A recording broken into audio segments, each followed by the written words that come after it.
So today we are going to study about the genetic approaches that are used for the drug discovery and therapeutics. There is a traditional way by which you can discover the new drugs. You have to identify many drugs, thousands of drugs, then you have to screen them one by one. And if you are going to screen them one by one, the process is going to be time consuming, costly, and sometimes ineffective in all the patients. So how the genetics plays in role? Genetic technologies now help identify novel drug targets. Suppose a person is having a particular genetic polymorphism or a mutation, you can find it out whether that particular organism or the humans is going to respond to the particular drug or not. So genetics plays a very important role in screening of the drugs and or in the modern drug discovery. As you can see here in this particular experiment, what they have done, they have taken a therapeutic protein that was going to uh, treat a particular disease and of let's say the human beings, and that they put this particular transgene or the foreign gene under the influence of the mammary gland promoter. So this gene is going to be expressed in the mammary gland or in the milk. Now you isolate the somatic cells. Somatic cells are the cells which are any cell other than the germ cells are the somatic cells. So, for example, the skin fibroblast, these are the somatic cells. You isolate these somatic cells and you transfect this particular transgene in these particular cells. Now, all the cells will not are not going to have this particular protein now or the particular gene. Only few cells will have this particular gene in which the successful transfection has taken place. So, you have to select two cells only which contain that particular gene, and that you can do by putting certain markers along with this particular gene. And I have uploaded one video on that also. You can go ahead and have a look at that video on the selection of the transgenic animals. So now these somatic cells which are having this particular gene in them, we will get these cells. Now we will take the another sheep or goat that, and we will get the egg from this goat. We will make these egg purposefully enucleated, means we are going to remove the nucleus from these eggs. Now we will eject the nucleus of these somatic cells into this enucleated egg. This is very essential. Why we are removing the nucleus of the egg? So that this egg cytoplasm cannot direct the genetic material of this particular egg. So we are removing the genetic material of the egg, and we are inserting the genetic material of these somatic cells. The process is known as the somatic cell nuclear transfer. We are transferring the nucleus from the somatic cells to the egg or the germ cells. Now you have the transgenic embryo. You will insert it into the another animal. Now this animal is going to produce the protein milk, and this milk is going to contain the that particular therapeutic protein X. Again, why it is producing in the milk? Because it is under the influence of mammary gland promoter. Similarly, antibodies plays an important role. There are many antibodies which can be used to target a particular disease. So, for example, if you see in this is the rodent monoclonal antibodies. So this is the FAB region, antigen binding region. This is from mouse. This is the FC region. This is again from mouse. In the chimeric antibody, FAB region is from the mouse and FC region is from the human. In this humanized antibody, only one CDR is from the human. CDR complementary determining regions which actually bind to the antigen. This is from the human, and this is the FC region which is from the human again. But this CDR region is from the mouse. This is a fully humanized antibody. Everything is from the humans. And this is the single chain variable fragment where only the variable region is from where there are the variable region, single chain variable region, which are connected with this particular linker. Depending on the length of this linker, this antibody can bind to the monomers, dimers, or trimers. Okay.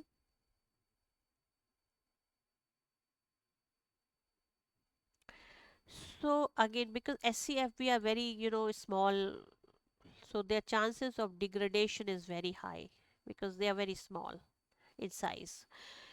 So how you can generate these particular fully humanized antibody? So what for that, what you can do, you can isolate the mouse embryonic stem cells, and then you are going to target these uh, mouse embryonic stem cells, so they are not going to have any immunoglobulin loci. And how you can do that, that is you can do by using the many rounds of Cre-Lox-P gene targeting.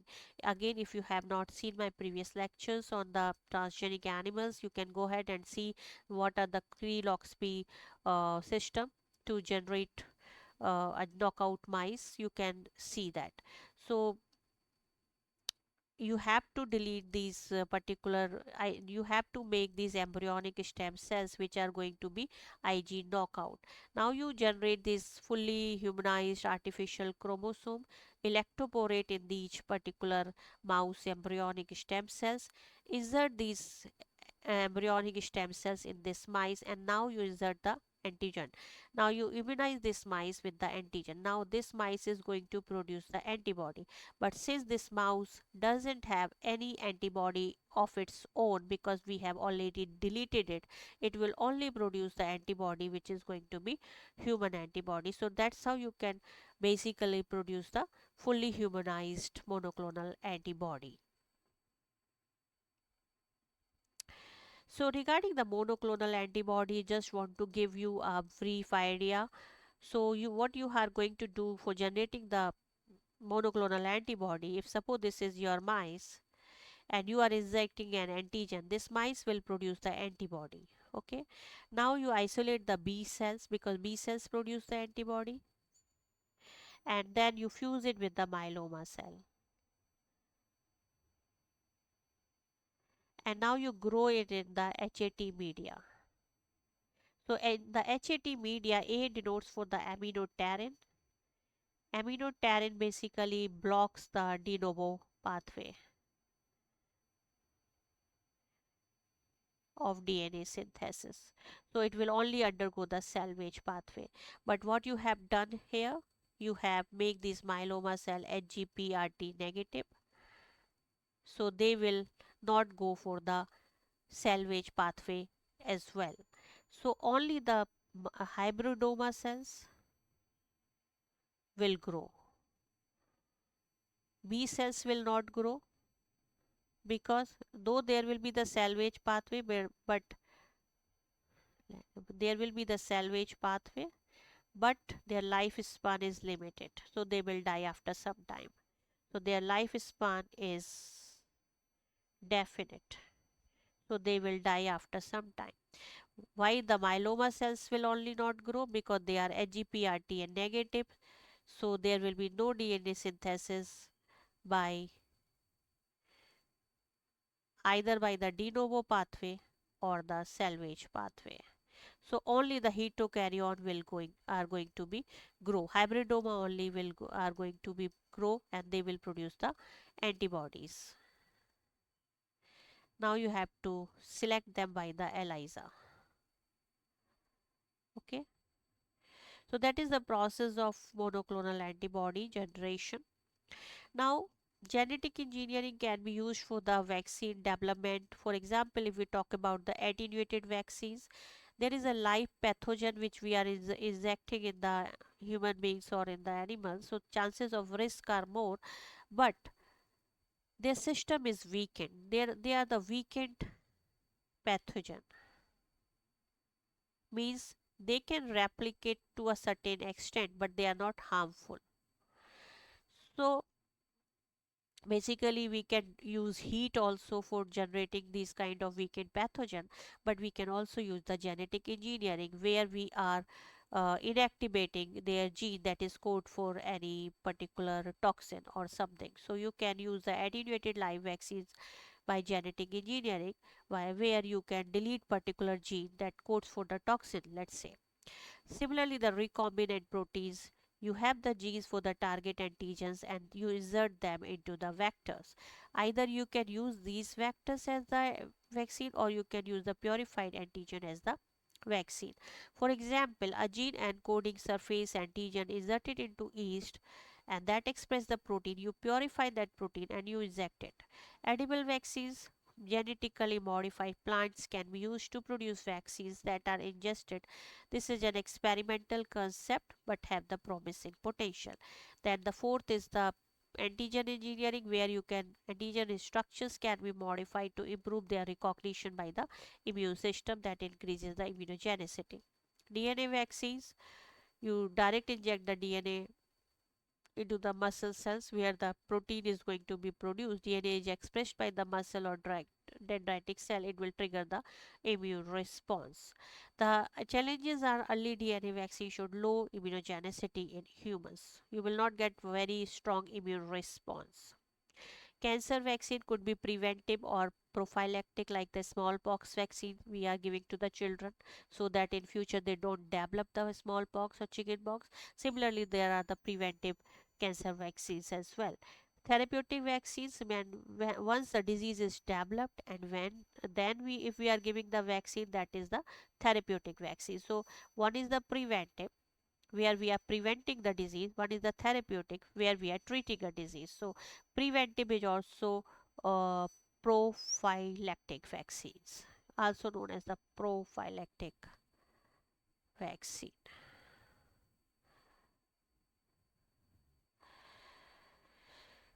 Stem cell therapy, there are multiple kind of stem cells. Pluripotent cells, they can form any kind of cell except the placenta. Totipotent can form the placenta as well. And then the multipotent, oligopotent, unipotent, they have the restricted differentiation capacity. So embryonic stem cells, they are derived from the inner cell wall of blastocyst and they are generally pluripotent. So they are capable of generating all three germ layers: ectoderm, mesoderm, and endoderm. If you want to validate these, whether your embryonic stem cells are pluripotent or not pluripotent, you are going to inject your embryonic stem cells in the nude mice. So what are the nude mice? They are the immunodeficient mice. They cannot resist if you are adding anything in their body. Their immune response is, they do not have any immune response of their own.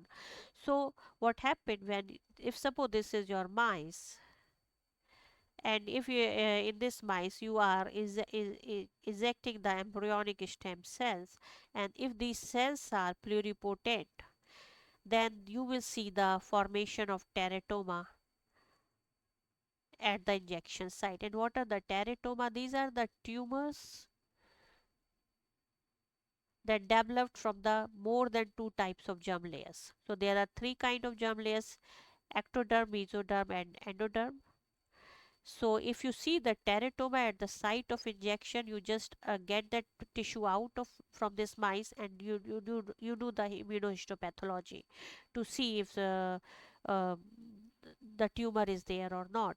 If the teratoma is there, it means your cells, whatever the embryonic stem cells you have injected in this mice, were pluripotent. So this is the validation methodology.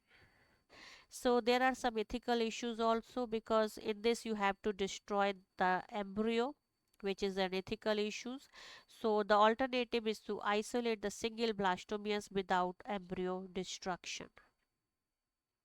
So this is the teratoma you can see. Tissue stem cells, adult stem cells found in various adult tissues, generally multipotent, tissue specific. So these are not pluripotent, remember that. So ethical acceptance is easier. There are some challenges also, because to grow the stem cell population is very difficult.